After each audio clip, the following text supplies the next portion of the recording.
more sounds. Rooster, chicken, crow. Birds chirp away. My pet red-waisted wasp protect larvae.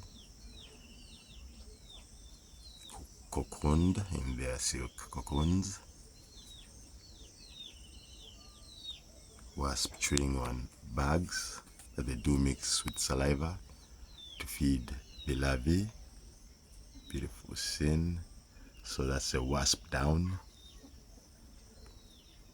Some of the benefits of the wasps, the thread-waisted wasp, the farmer, they do pollinate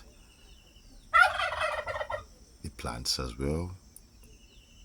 Birds chirp away, and they do feed on the bugs, feeding them to their young, to their larvae, just like you see over there, acting as a natural pesticide as opposed to the pesticides. A natural form of fighting the bugs, the pests that attack the food crops. Research is being carried out. You do hear the doves cooing sounds. Research is being carried out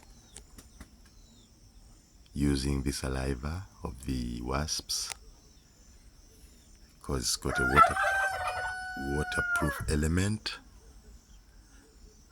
and they're using it on the drones. We do hear the Ibis, and more research is being carried out. So these guys are a part of our lives. We are a part of their lives. Yes, niceness. You do see larvae in their, we go in their nursery cells waiting to be fed. It is early morning, about 9:24. Yes, not early morning.